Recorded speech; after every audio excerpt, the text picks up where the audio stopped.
Okay, so today I'm going to be doing a review of Versace Man Eau Fraiche. Fraiche. I'm not French, so it's getting mispronounced.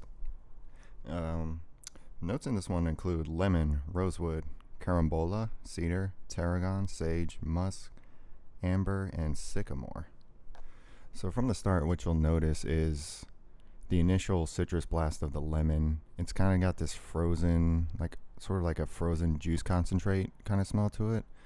And then the carambola, which is star fruit, which gives it a different sort of unique vibe from many other scents that have the lemon.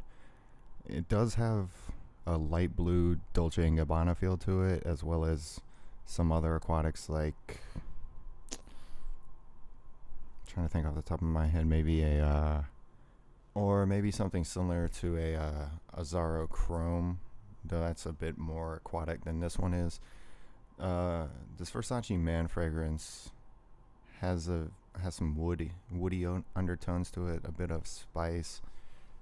But you can find the wood is rosewood, cedar, and sycamore. And it does have that ambery warmth underneath everything, sort of tying it together.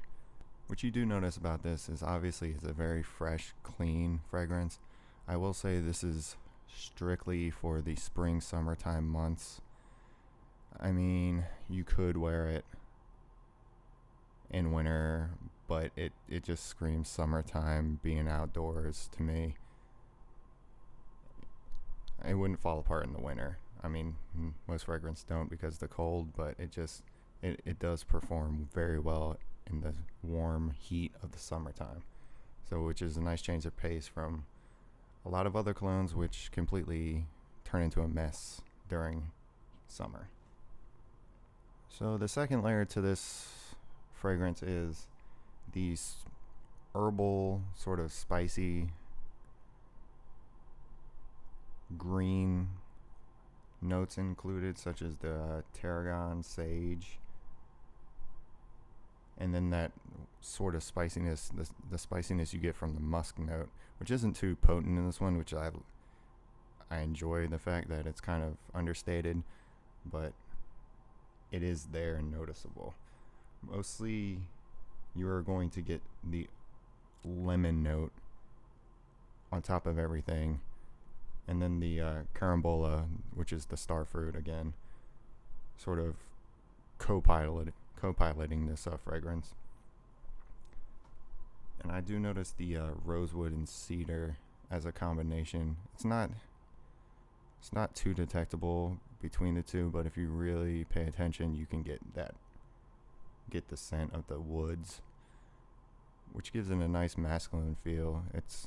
I think it's much better than something like Light Blue by Dolce & Gabbana. Even though they're kind of similar, I think this one's a bit more fresh and masculine than that. Projection wise, it's not that strong of a fragrance. You're going to get moderate wear out of it for the first 4 hours or so, and then after that it kind of becomes a skin scent.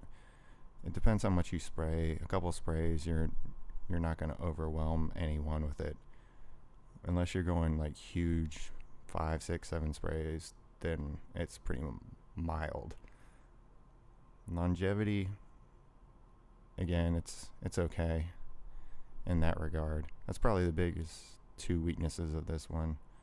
I don't want to say the projection's that much of a weakness because it doesn't need to be strong. Not every cologne needs to be overwhelming and powerful, but for the longevity, you'll get 6 or 7 hours out of it before it's kind of evaporated.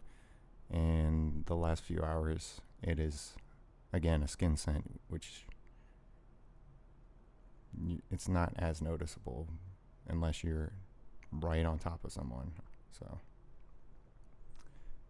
seasonally, again, it's summer, spring, a warm weather fragrance. It can be worn casually. I would lean more towards casual, maybe a work situation. It's not really a date night fragrance. I mean, it's nice, it's clean, it's fresh, but it isn't really all that sexy. You will garner compliments from it, but it doesn't really have that seductive quality, in my opinion.